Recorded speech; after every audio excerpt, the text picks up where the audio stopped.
वासुदेवाय।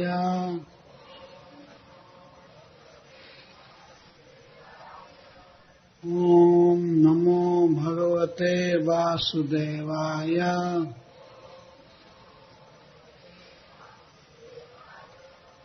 ओम नमो भगवते वासुदेवाय।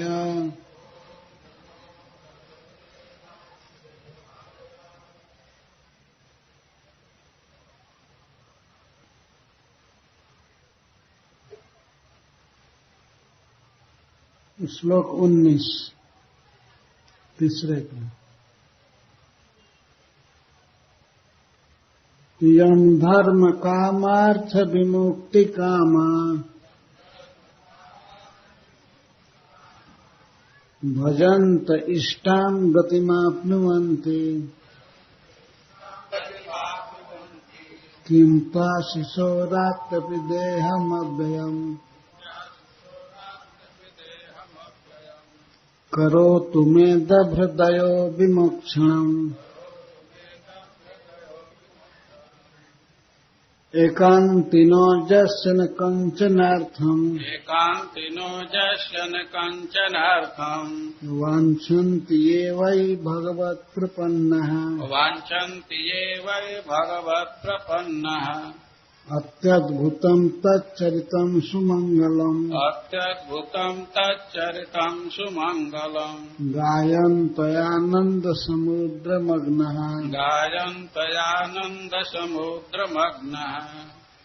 तमक्षरं ब्रह्म परं परेशम् अव्यक्तमाध्यात्मिकयोगगम्यम् अतीन्द्रियं सूक्ष्ममिवातिदूरम् अनन्तमाद्यं परिपूर्णमीडे यस्य ब्रह्मादयो देवा वेदालोकाश्चराचरा नाम रूप विभेदेन बलगव्या च कलया कृतः यथार्चिषोऽग्नेः सवितुर्गभस्तयो निर्यान्ति संयान्तसकृत्स्वरोचिषः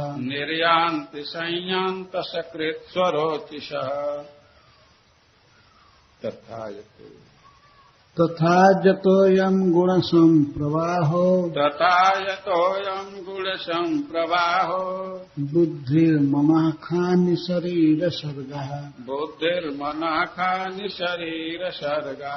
स वै न देवासुरमर्त्यतिर्यं न स्त्री न षण्डो न पुमान् न जन्तुः नायं गुणः कर्मण सन्न चासन् निषेधशेषो जयतादशेषः जिजीविषेनाहमिहामुयातिम् अन्तर्बहिश्चावृतये भयोन्या इच्छामि काले ननजस्य विप्लवः तस्यात्मलोकावरणस्य मोक्षम्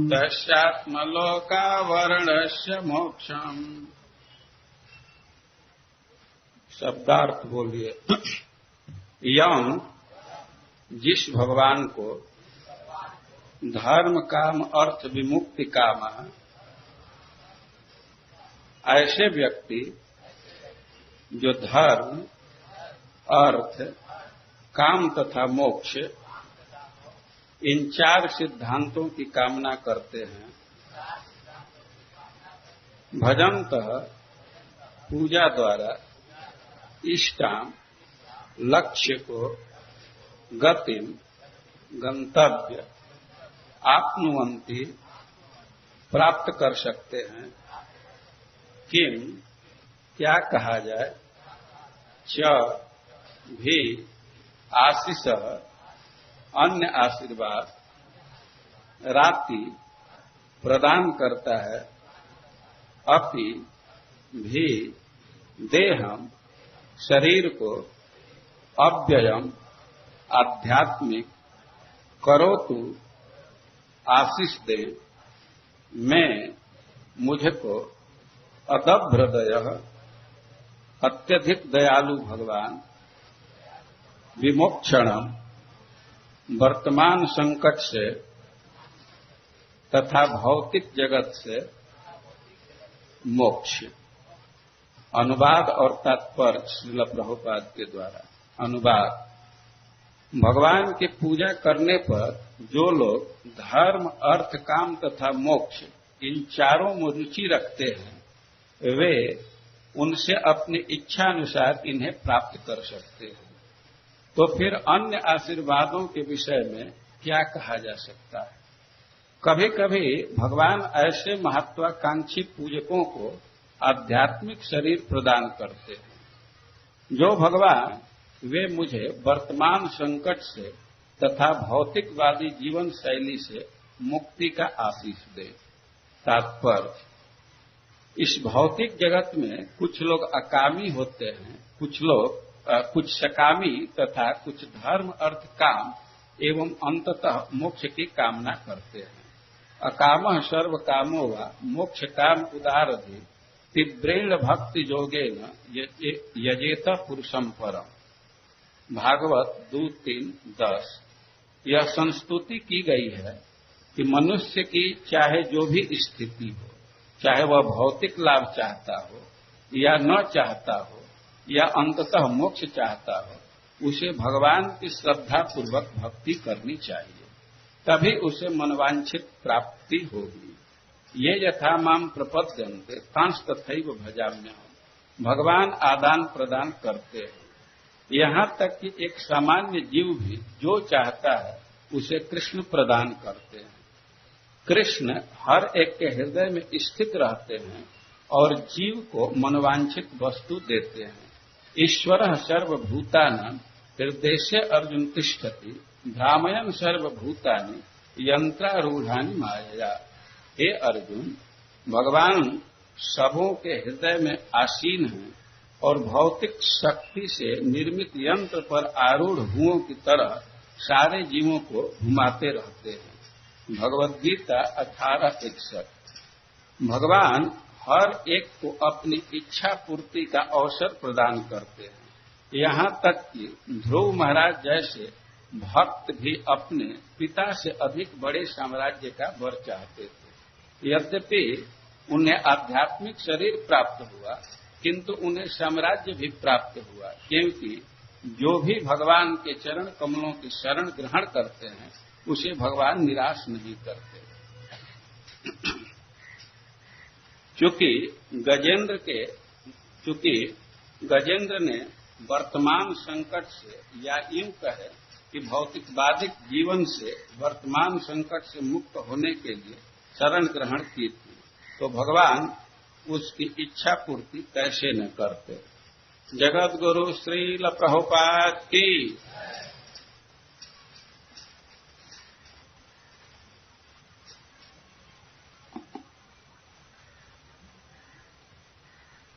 यम धर्म कामार्थ विमुक्ति कामा।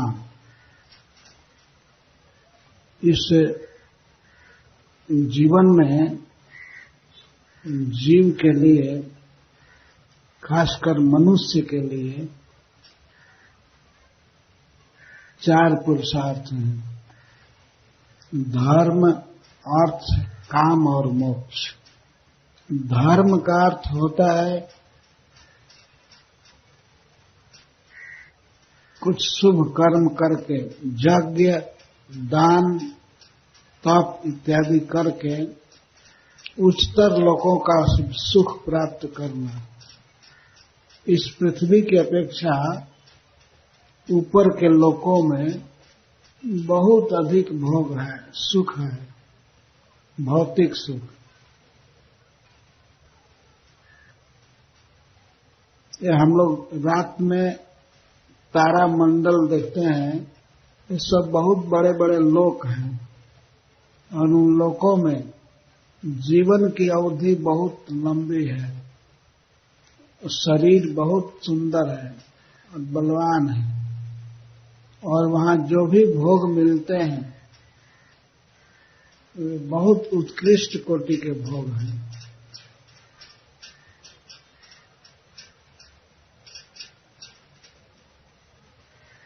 हमें यहाँ हंसी आ रहे थे कि एक भक्त कहता है कि यहाँ पर अनेक इंजीनियर हैं और फिर भी छोटी छोटी गलती को ठीक नहीं कर पाते हैं।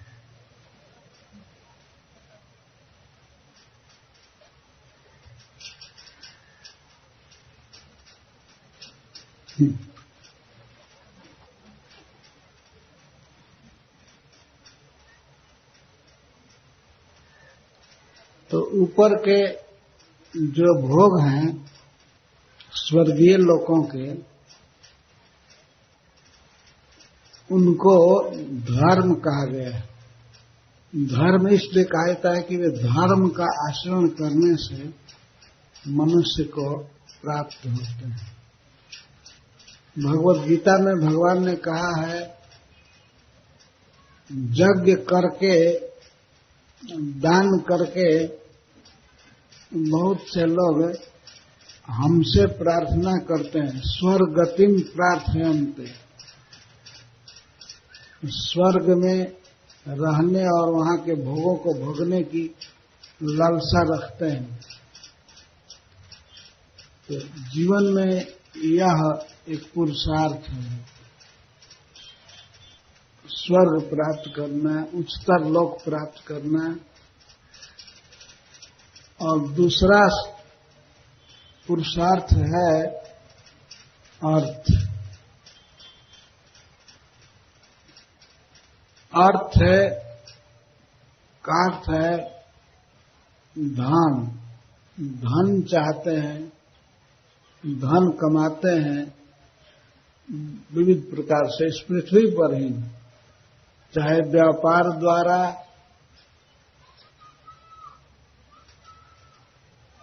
या किसी तरह से, तो धन कमाते हैं न्याय के अनुसार, तो इसको अर्थ कहा गया है। अर्थ से ही भोगों की उपलब्धि होती है। अर्थ से अच्छा मकान मिलता है, अर्थ से बहुत प्रकार के वाहन मिलते हैं और खाने की चीजें, पीने की सब चीजें अर्थ से प्राप्त होती हैं। तो अर्थ भी एक पुरुषार्थ माना गया है। हमारे वैदिक पुरुषार्थ विश्लेषण में अर्थ और काम को भी पुरुषार्थ माना गया है। काम का अर्थ होता है इंद्रियों के भोगों को भोगना, इंद्रियों को तृप्त करना, इसको काम कहा गया है। अपनी कामना के अनुसार भोग भोगना और इंद्रियों को सुख देना। यद्यपि महान आचार्यों ने इसको अर्थ और काम को पुरुषार्थ नहीं माना है। पुरुषार्थ का अर्थ है पुरुष अर्थ, पुरुष को जो कमाना चाहिए, जो अर्जन करना चाहिए। तो विवेकी लोग अर्थ और काम को पुरुषार्थ नहीं मानते हैं, लेकिन ऐसे जनरल संसार में सब मान लिया गया है कि अर्थ और काम भी पुरुषार्थ है। और चौथा पुरुषार्थ है इस प्राकृत जगत के बंधन से मुक्त हो जाना, भगवान के धाम में चले जाना, उनका पार्षद बनना या ब्रह्म में लीन हो जाना, जो कुछ जन्म मरण मिट जाना, इसको मोक्ष कहा जाता है और मोक्ष ही अंतिम पुरुषार्थ है। तो इस तरह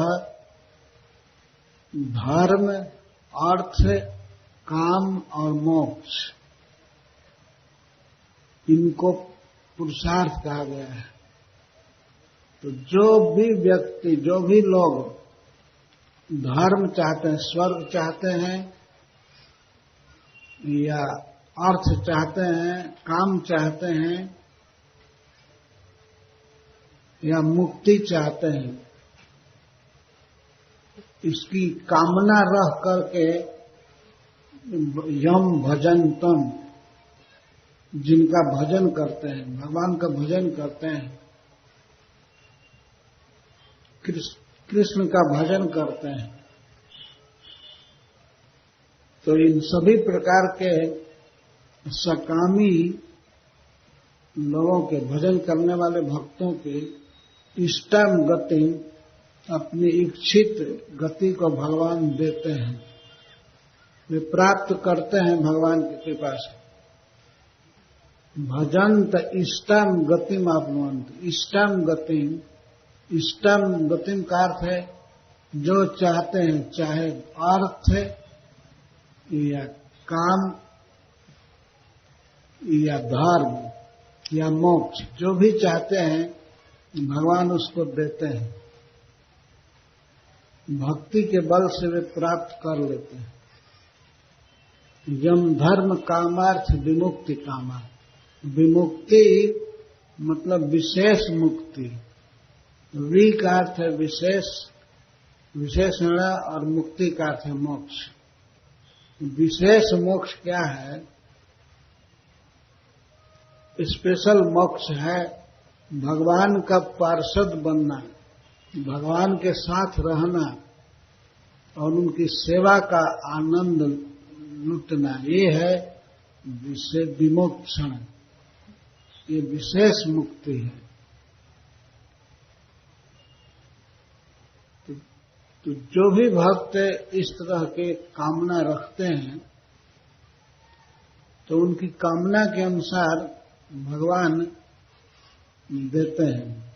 जो धन चाहता है उसको धन देते हैं, जो स्वर्ग चाहता है उसको स्वर्ग में इन्वेस्ट करते हैं, और जो इंद्रिय तृप्ति करना चाहता है उसको भी बेटर क्वालिटी का भोग देते हैं। और जो मुक्ति चाहता है मुक्ति देते हैं। इष्टम गतिम आपनुवन्ति, वे अपनी इच्छित वस्तु को प्राप्त करते हैं।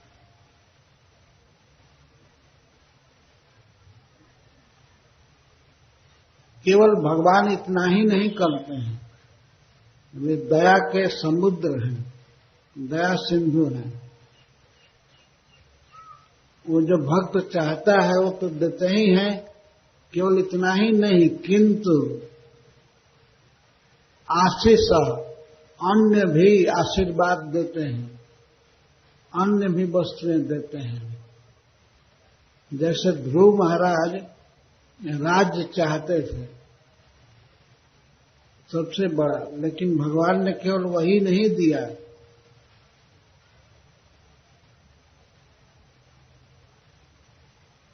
उनको बहुत चीज दिया। देने में भगवान को तृप्ति नहीं होती है, ये भी ले लो, ये भी ले लो, ये भी ले लो। तो भक्त कभी कभी नकारते हैं, नहीं नहीं ये नहीं चाहिए, नहीं चाहिए, अब बहुत हो गया। तो अन्य आशीर्वाद भी देते हैं और इसके साथ यहां तक कि अव्यय देह भी देते हैं। अव्यय देह का क्या मतलब है?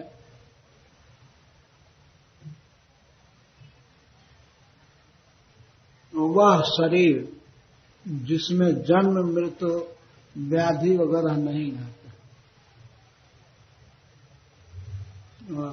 कभी भी कोई क्लाम, थकावट या पीड़ा नहीं होती है, वो शरीर कभी क्षीण नहीं होता। आध्यात्मिक शरीर भगवान के धाम में मिलता है तो वो स्पिरिचुअल शरीर देते हैं, अव्यय शरीर देते हैं। तो जो जो चाहता है और उस अपने चाह की पूर्ति के लिए भगवान की शरण लेता है तो वो सब चीज देते हैं और अव्यय शरीर भी देते हैं और भी चीजें देते हैं। वे 4 भुजा से देने लगते हैं तो 2 भुजा वाला क्या संभालेगा।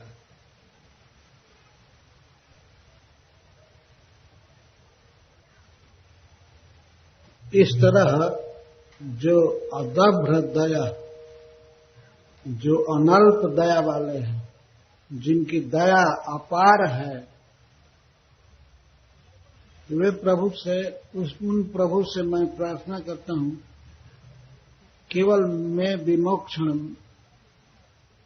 इस वर्तमान संकट से हमको बचा दीजिए, इस मगरमच्छ से हमको छुड़ा दीजिए। आप में बहुत दया है, लेकिन मैं केवल इतनी ही मांगता हूं, हमको मुक्त कीजिए इस संकट से।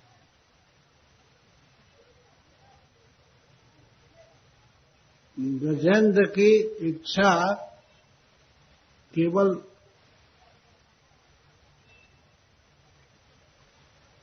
मगर से छूटने की नहीं थी, छूटने के साथ ही कुछ और चाहते थे। वे भगवान को देखना चाहते थे, भगवान से ही वे छूटने की प्रार्थना कर रहे थे। वे चाहते थे कि हम छूटें तो भगवान के हाथ से और किसी के हाथ से नहीं। आगे वे कहते हैं, जिजी विषय न हमिया मुया की मंत्र वही साबित ये भजन। मैं मगरमच्छ से छूट करके अब इस हाथी के शरीर में जीना नहीं चाहता। जीजी विषय ना हम, मैं जीना नहीं चाहता हूं, जीने की इच्छा नहीं है। इस हाथी के शरीर में जी कर क्या करेंगे। ये हाथी का शरीर बाहर और भीतर सब ओर से अविवेक से व्याप्त है। भीतर से तो कोई ज्ञान है नहीं हाथी के शरीर में, बाहर दृष्टि से भी वह बेढंगा है। भारी शरीर है, इतना बड़ा शरीर, लेकिन हम लोग विचार करते हैं उतना बड़ा शरीर, भीतर से कोई बुद्धि नहीं है कि एक छोटा आदमी अंकुश लेकर के और हाथी को अपने बस में रखता है, उसको मनमाना घुमाता है।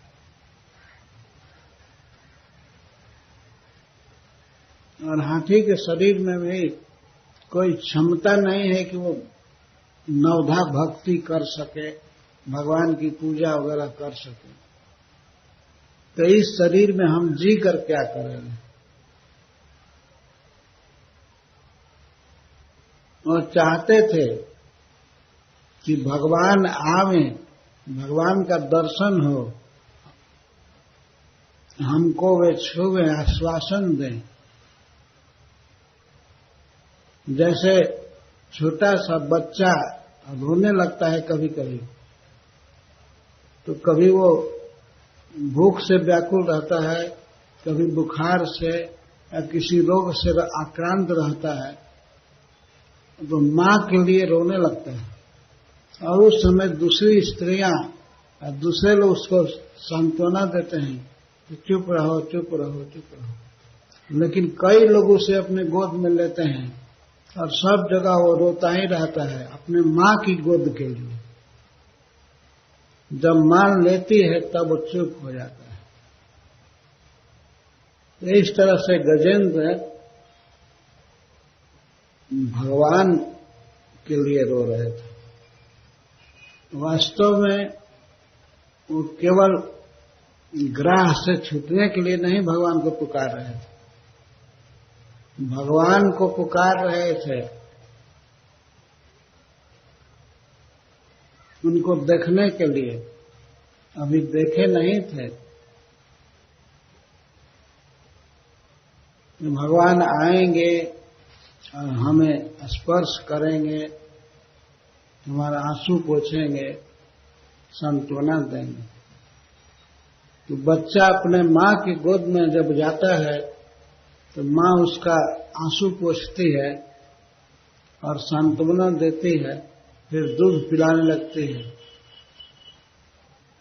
तो बच्चा सब दुख भूल करके हंसने लगता है। मां की गोद पा करके वह निश्चिंत हो जाता है। तो इस तरह हम लोग इस संसार में अनाश्रित हैं और वास्तव में हमारा कोई नहीं है, लेकिन जो हमारे हैं हम उनकी याद नहीं करते।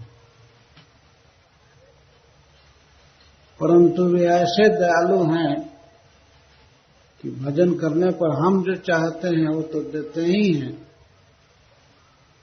और भी बहुत सी चीजें देते हैं।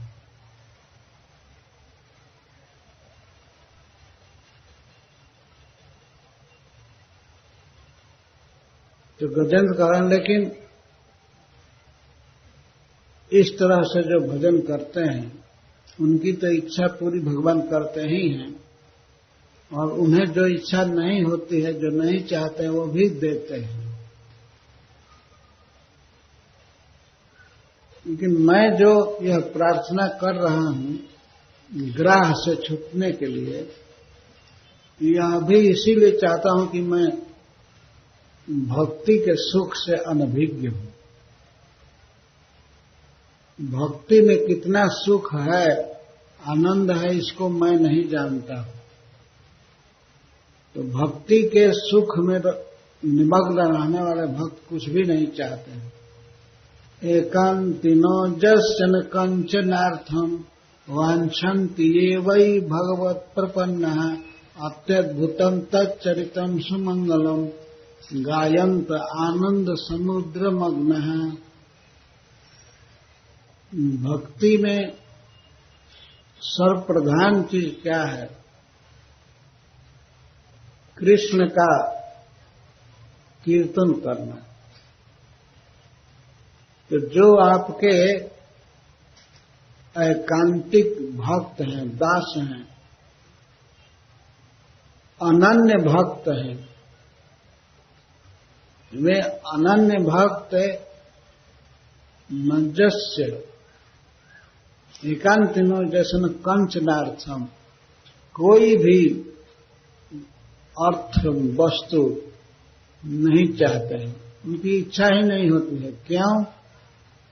क्योंकि अत्यद्भुतम तच्चरितम सुमंगलम, जो भगवान के अत्यंत मंगलमय गुणगान में, कीर्तन में रहते हैं। गायंत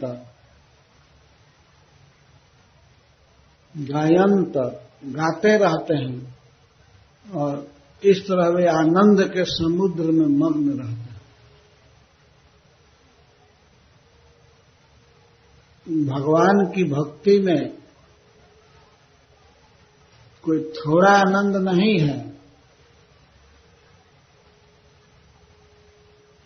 वो समुद्र है। भक्ति रसामृत सिंधु, भक्ति रस से एक अपार सिंधु की भांति है,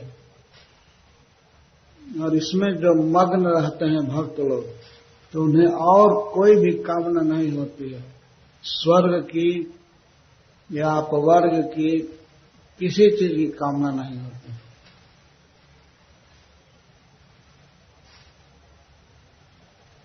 यह गजेंद्र क्यों कह रहे हैं? इसलिए कह रहे हैं कि मैं इस भक्ति सुख से अनभिज्ञ हूं। श्रील रूप गोस्वामी पाद ने एक श्लोक लिखा है, वो नारद जी का बनाया हुआ श्लोक है। भुक्ति मुक्ति स्पृहा यावत पिशाची हृदय वर्तते तावत भक्ति सुखस्यात्र कथम अभिदेयो भवे। जब तक हृदय में भुक्ति की, भोग की और मुक्ति की स्पृहा है, वासना है, यह पिशाची जब तक हृदय में है तब तक भक्ति सुख का उदय कहां से हो सकता है?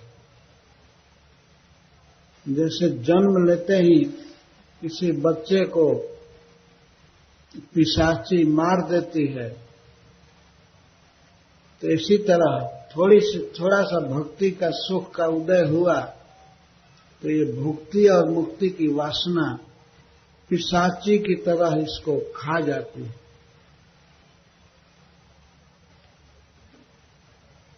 एक बार श्रीपाद वल्लभाचार्य वृंदावन में आए थे, तो रूप गोस्वामी पाद की कृति को, भक्ति रसायन सिंधु को देख रहे थे। तो उसमें लिखा था, भुक्ति मुक्ति स्पृहा यावत पिशाची हृदय वर्तते तावत भक्त सुख यात्रा कथम अभियोग। तो आचार्य ने कह दिया रूप गोस्वामी पाद से, जो आप भुक्ति को पिशाची कहे हैं इसको मैं मानता हूं, लेकिन मुक्ति को भी पिशाची कहे हैं ये ठीक नहीं है। तो जीव गोस्वामी जी मिले, जब विदा हुए वल्लभाचार्य तब जीव गोस्वामी जी मिले और उन्होंने कहा कि आपने जो भक्ति रसायन सिंधु में दोष निकाला है वो दोष नहीं है। तब उन्होंने व्याख्या किया कि भुक्ति मुक्ति स्पृहा यावत पिशाची हृदय वर्तते। भुक्ति मुक्ति को पिशाची नहीं कहा है आचार्य ने, भुक्ति मुक्ति की जो स्पृहा है, वासना है, उसको पिशाची कहा है। तब वल्लभाचार्य जी समझ गए, हाँ तब तो ठीक है। ते भोग और मोक्ष की जो वासना है, इच्छा है, इसके चलते हृदय में भक्ति सुख का उदय नहीं हो पाता है। हम लोग श्रीमद् भागवतम में अनेकों श्लोक पढ़ते हैं जो भक्ति सुख का वर्णन करते हैं,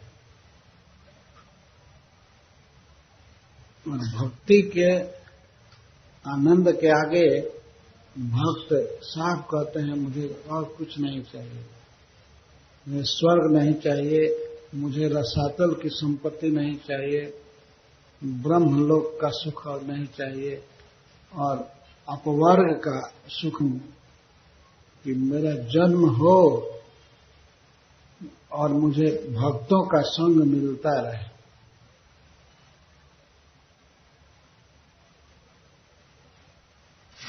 तो हम लोग इन श्लोकों का अर्थ नहीं समझ पाते। क्या सुख है भक्ति में? और बाहरी प्रभाव का वर्णन किया जा रहा है, वह सुख है, ऐसा है जिस सुख के आगे और किसी चीज की इच्छा नहीं होती है। एकांतिनो जसन कंचनार्थम वांछन्ति ये वही भगवत प्रपन्न है। जो भगवत प्रपन्न है, यहाँ भगवत प्रपन्ना का अर्थ है भगवत, जो श्रेष्ठ वैष्णवों की सेवा में है, प्रपन्न है।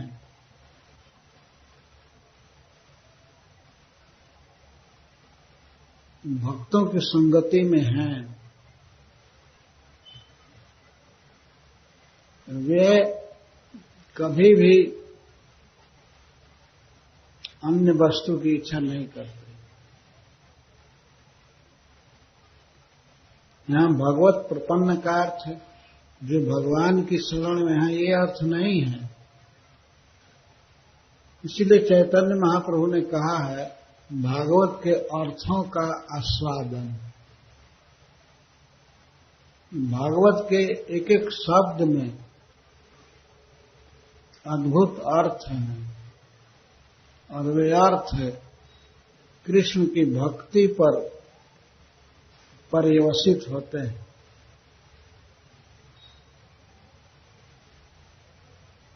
भक्ति का सुख पाने के लिए श्रेष्ठ भक्तों की संगति आवश्यक है, तो उनको भी भगवान कहा जाता है। जैसे नारद जी, सुखदेव गोस्वामी,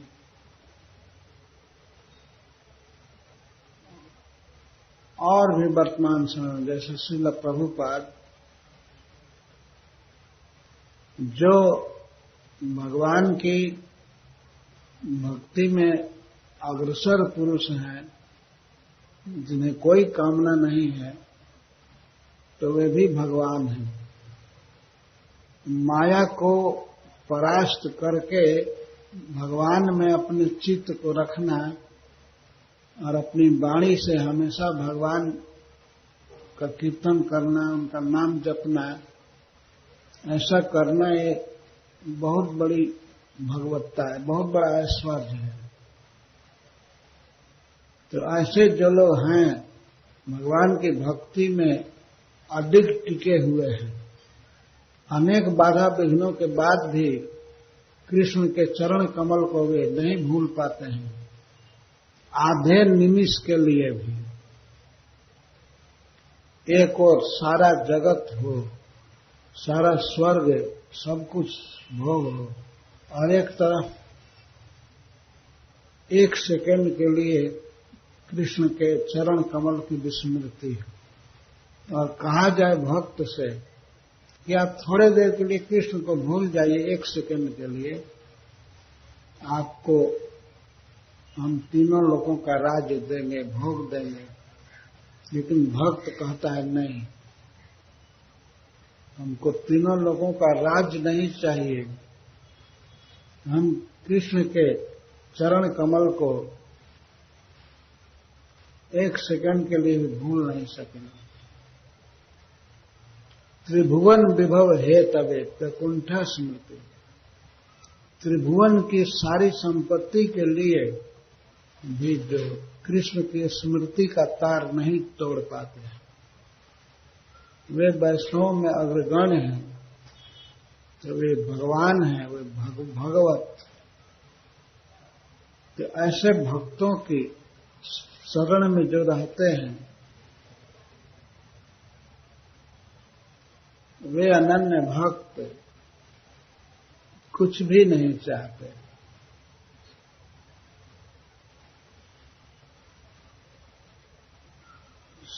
सब समय भगवान का गुण गाते हुए, भगवान का कीर्तन करते हुए परम आनंद का अनुभव करते हैं, परम सुख का अनुभव करते हैं, तृप्त रहते हैं।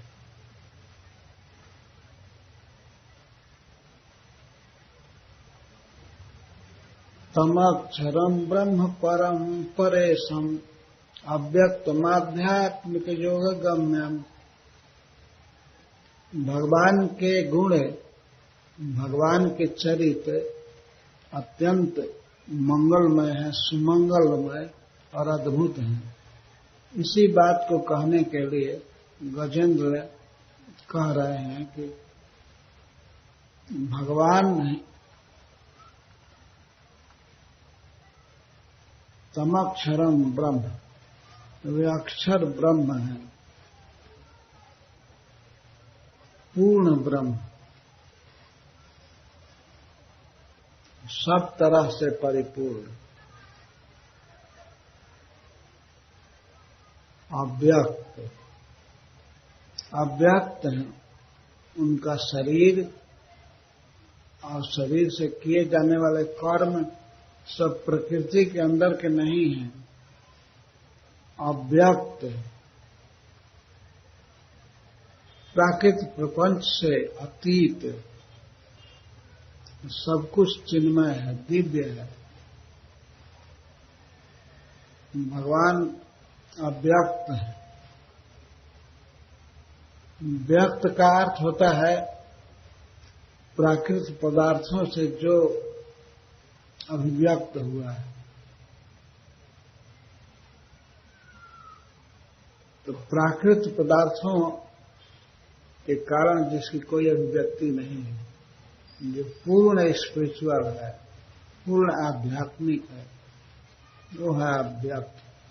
तो भगवान जैसे पूर्ण चिन्मय है, तो भगवान के चरित्र, भगवान के नाम, भगवान की लीला, धाम, उनके भक्त, ये सब चिन्मय है।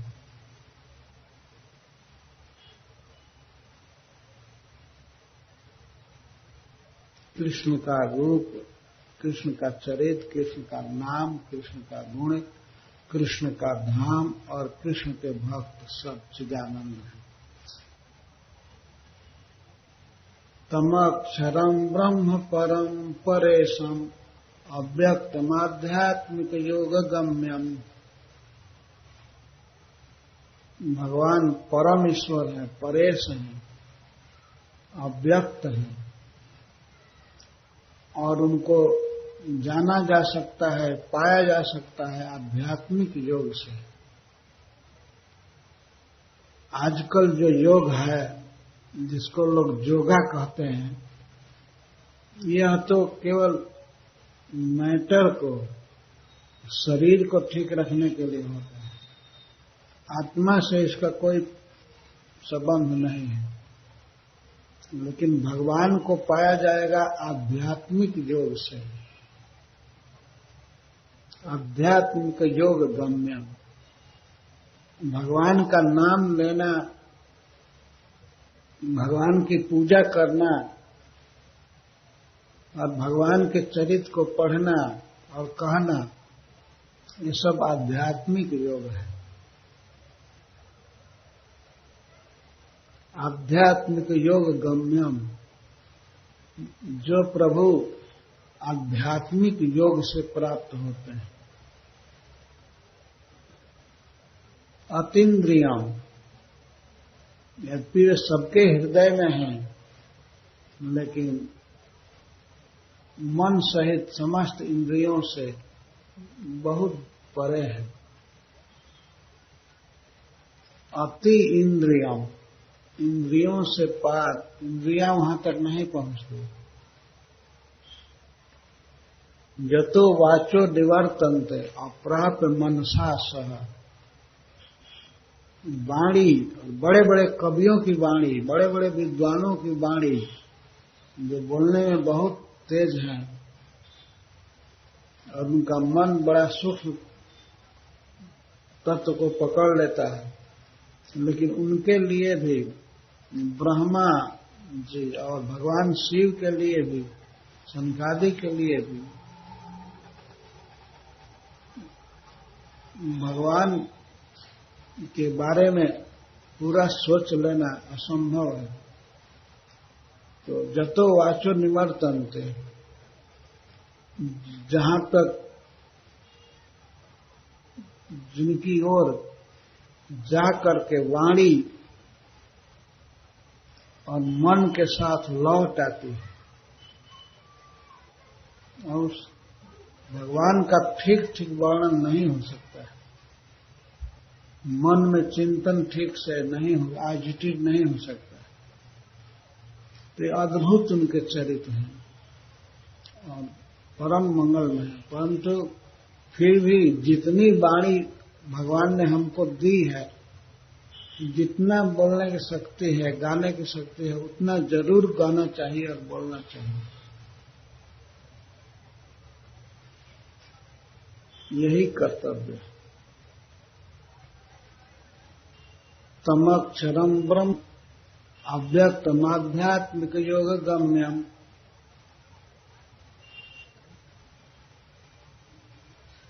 अतीन्द्रियम सूक्ष्म विवाति दूरम अनंत माध्यम परिपूर्ण मीडे। और जो सूक्ष्म है, जो परमाणु से भी छोटे हैं, बिल्कुल सूक्ष्मतम पदार्थ को परमाणु कहते हैं, परम अणु, उसी को अंग्रेजी में एटम कहते हैं। भगवान एटम से भी छोटे हैं। इसका अर्थ है दुर्गम है, उनको समझ पाना कठिन है। वे परमाणु में भी रहते हैं भीतर। ये सबके शरीर में है, लेकिन कहीं कुछ दिखाई नहीं पड़ता है। सूक्ष्म विवाति दूरम। और वास्तव में भगवान अति दूर हैं, साधारण दूर नहीं, बहुत दूर है। अति दूरम, अति दूर है और अनंत है।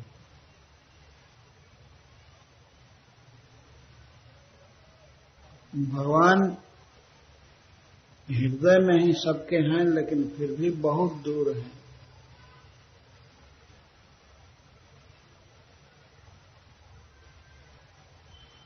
बहुत दूर है और अनंत है। भगवान का कभी नाश नहीं होता है, जिनका अंत नहीं होता है, या जिनके चरित्र स्वरूप आदि का कोई अंत नहीं।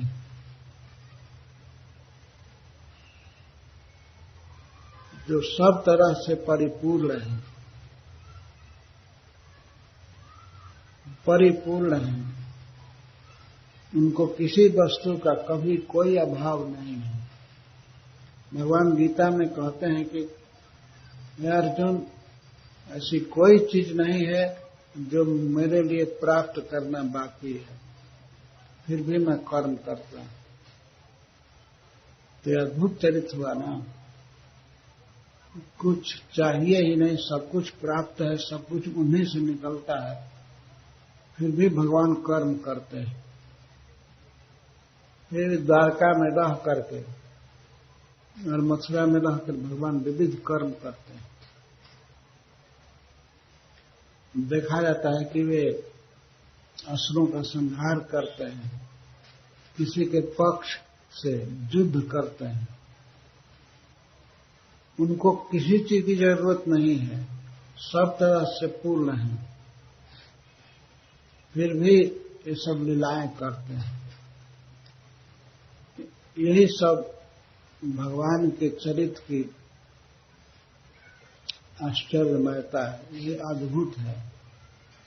और इस चरित्र को कोई गाएगा, सुनेगा, स्मरण करेगा, तो उसका परम महामंगल होगा, सुमंगलम। भगवान के ये सब चरित्र जो श्रीमद् भागवत में दिए गए हैं, या रामायण में है, महाभारत में, अन्य पुराण में, सुमंगल केवल गाने और सुनने से, स्मरण करने से हमारा मंगल होता है।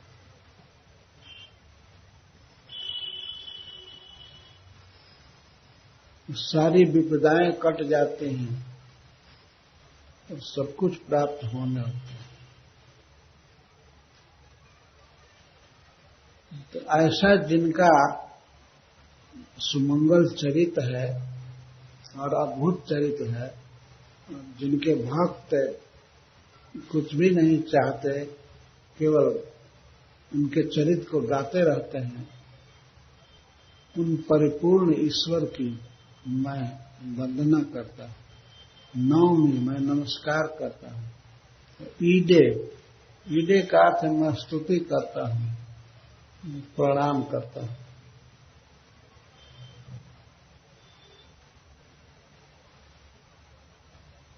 तो जो देवता तमाशा देख रहे थे, गजग्राह की लड़ाई देख रहे थे, वे थोड़ा और निकट आकाश से आ गए थे। विमानों पर चढ़ करके भगवान शंकर, ब्रह्मा जी और इंद्र, ये सब देवता आ गए थे, देख रहे थे। तो इनकी स्तुति सुन करके लोग समझ गए कि ये भक्त हैं, भक्त की सहायता करनी चाहिए, अब ग्राह से छुड़ा दिया जाए। तो वो इंद्र और भगवान शंकर ये विशेष तैयार हो रहे थे, और ब्रह्मा जी सब।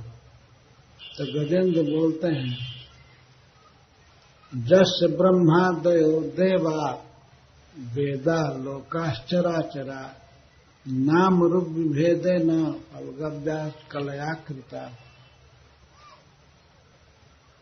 ये बोल दिए, सभी देवता जिनमें ब्रह्मा जी प्रधान हैं, ब्रह्मा आदि देवता अर्थात ब्रह्मा, इंद्र, सूर्य, चंद्र, वरुण इत्यादि सब जिनकी बहुत छोटी कला से उत्पन्न हुए हैं, फल्गु कला से, जिनके अति सूक्ष्म अंश से हमारी रक्षा करें। तब इंद्र कहे, अब मरना चाहता है, जिस प्रभु को पुकार रहा है ये इतना आसानी से थोड़े आते हैं, तो बहुत कष्ट से मिलते हैं, बिना कष्ट के कृष्ण नहीं मिलते हैं।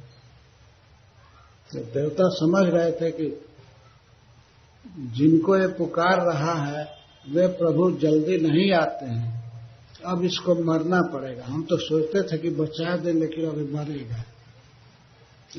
इस तरह की बुद्धि है तो मरो।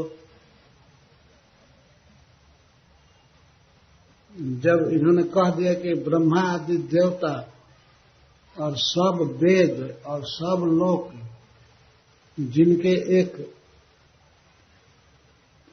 फल्गु अंश से जन्मे हैं, कृता किए गए हैं, रचे गए हैं, वे प्रभु हमारी रक्षा करें। इसका मतलब है, आप समझ गए देवता लोग कि हमको तो ये छांट दिया। उनमें तो ये भावना रहती है कि मैं वज्रपाणी हूं, मैं शूलपाणी हूं, मैं चतुरानन हूं। तो कभी ये कह दे कि हे सहस्राक्ष, हे वज्र हाथ में लेने वाले देवराज, आप हमारी रक्षा कीजिए, तो हम तैयार हैं। लेकिन इसको तो बस अब परम ईश्वर चाहिए। परम ईश्वर वो बहुत देर से आते हैं, और देर करके आएंगे तब तक तो ये खत्म हो जाएगा। तो भगवान शिव भी चाहते थे कि ग्राह पर त्रिशूल फेंक दें, लेकिन उन्होंने भी सोचा कि अच्छा, जब नहीं चाहते हैं तो छोड़िए। विशेष करके इंद्रदेव ने कहा कि नहीं, ये हम लोगों को तो पूछता नहीं है, आखिर हम भी तो कुछ है ना, इसको बचाने में क्या हमको दिक्कत। लेकिन नहीं चाहता है कोई तो क्या उसके पास जाना है, ये सोच रहे थे सभी लोग। और गजेंद्र प्रार्थना करते जा रहे थे,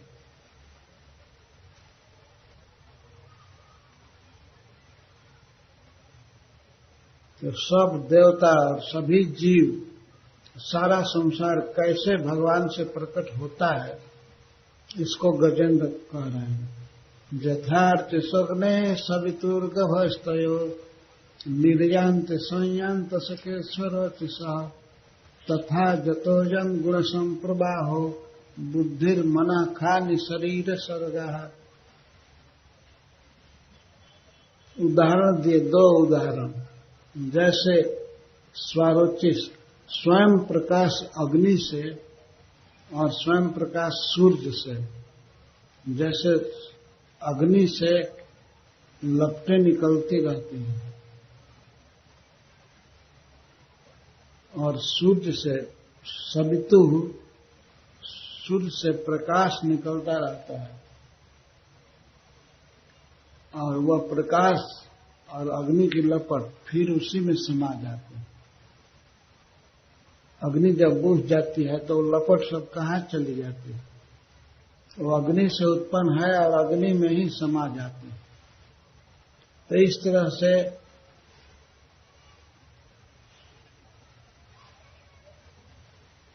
जिनसे यह सारा जगत की सारी वस्तुएं और समस्त जीव, समस्त देवता आदि जिनसे जन्म लेते हैं और फिर उनमें ही समा जाते हैं। संयाति निर्यांति, निर्यांति मतलब निकलते हैं और संयाति उसमें फिर समा जाते हैं। तथा जतोयम गुण संप्रवाह। तो उदाहरण दे, 2 उदाहरण, अग्नि का और सूर्य का।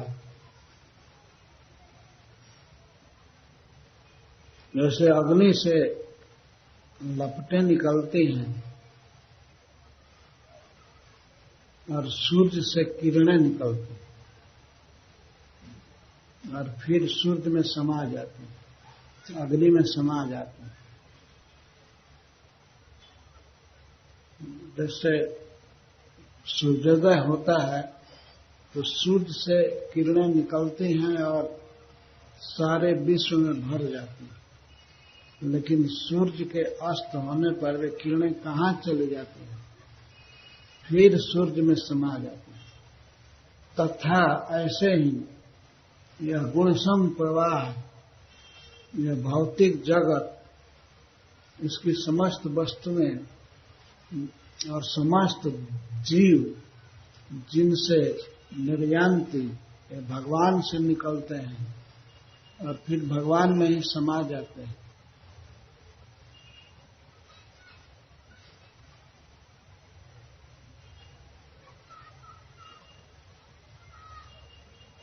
भगवान से निकलते हैं। सृष्टि होती है तो सब भगवान से निकलते हैं। भगवान नारायण के अलावा कोई नहीं था पहले। न शिव जी थे, न ब्रह्मा जी थे, न इंद्र थे, न कोई भी नहीं। भगवान से सब निकले और सभी जीव और सभी जीवों की बुद्धि, प्रत्येक जीव की कुछ न कुछ बुद्धि है। ये बुद्धि और मन और इंद्रियां, खानी और शरीर की सृष्टि है सब। शरीर निकला, शरीर के साथ मन निकला, बुद्धि निकली। तथा जतोयम गुण संप्रवाहो बुद्धिर्मना खानि शरीर सर्ग।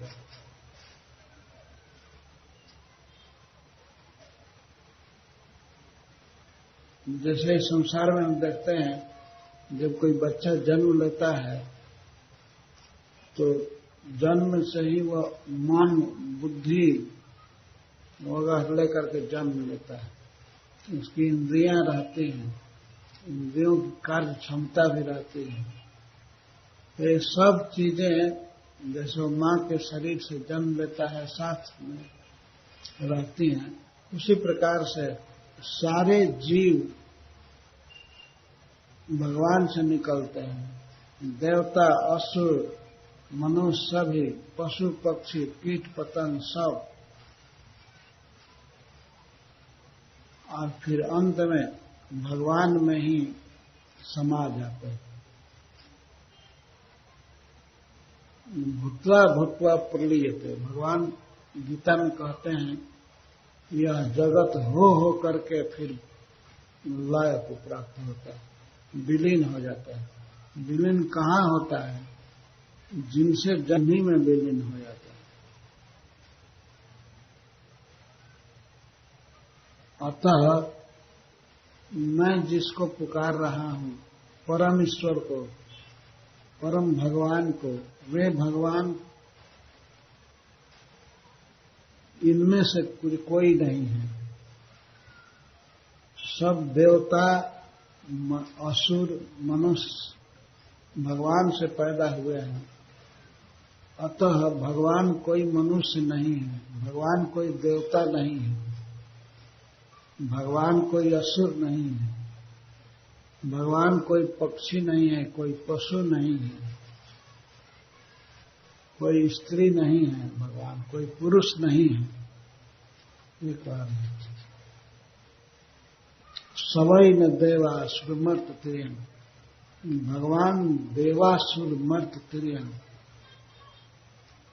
भगवान देवता में से कोई नहीं है, देवता नहीं है, और भगवान असुर नहीं है, मर्त्य, भगवान मनुष्य नहीं है, तिर्यं, और भगवान पशु भी नहीं है। पशु पक्षी को तिर्यं कहते हैं। भगवान कोई पशु नहीं है, भगवान कोई पक्षी नहीं है, न स्त्री न संदो न पुमान न जंत, भगवान स्त्री नहीं है, भगवान पुरुष नहीं है, भगवान संद नपुंसक भी नहीं है, स्त्री संद पुमान न जंतु, और भगवान तीनों लिंगों से भिन्न कोई जंतु नहीं है। ऐसा मान लिया जाए कि अच्छा ठीक है, स्त्री भी नहीं है, पुरुष भी नहीं, नपुंसक भी नहीं, तीनों से शून्य, त्रिलिंग शून्य कोई जंतु है नहीं, भगवान वो नहीं। इसी को कहता है वेद, नेति नेति, न इति न इति। तो गजेंद्र कह रहे हैं सवै न, सवै माने वे नहीं है, वो कोई देवता नहीं है, कोई असुर नहीं है, कोई मनुष्य नहीं है,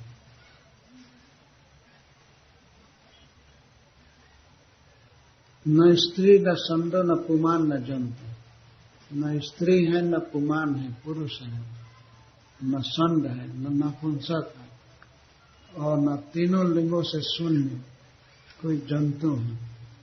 नायम गुण कर्म न सन चासन, भगवान कोई भौतिक पदार्थ नहीं है, गुण में, गुण का अर्थ है भौतिक वस्तु, और कोई कर्म नहीं है, इस कर्म के परिणाम नहीं है, किसी कर्म से बने हुए नहीं है। नायम न अयम, ये भगवान कोई भौतिक पदार्थ नहीं है, किसी कर्म से बने हुए नहीं है।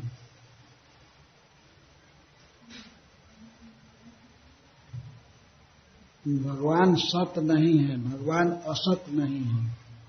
सत का अर्थ है कार्य और असत का अर्थ है कारण। जैसे गिलास है, इसका कारण स्टील है, ये गिलास इस समय इसको सत कहा जाएगा, कार्य है, और इसके पहले ये स्टील के रूप में था, इस आकार में नहीं था, परंतु स्टील की चादर से बना हुआ है तो कारण कहा जाएगा। तो भगवान कोई कार्य नहीं है, भगवान कारण नहीं है, सत नहीं है, असत नहीं है।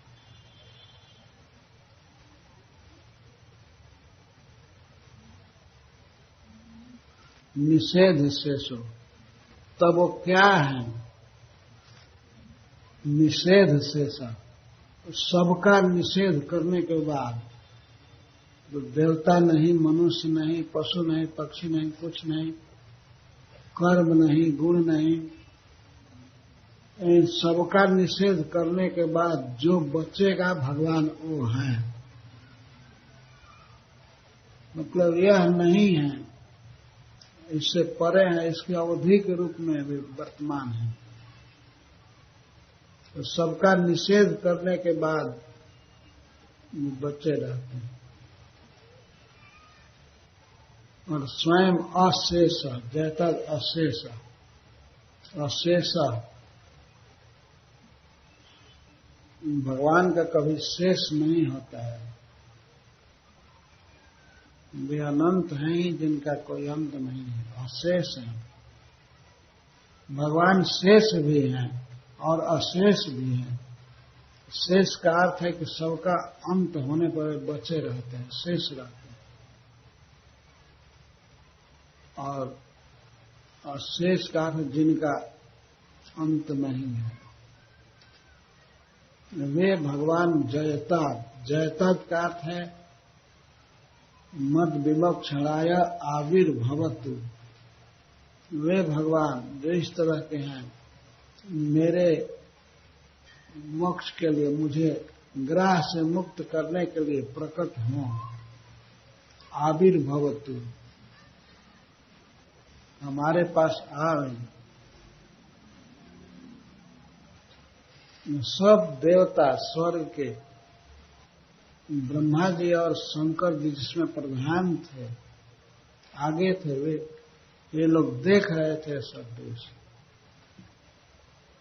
और गजेंद्र की स्तुति पूरी हुई और भगवान आ गए गरुड़ जी पर।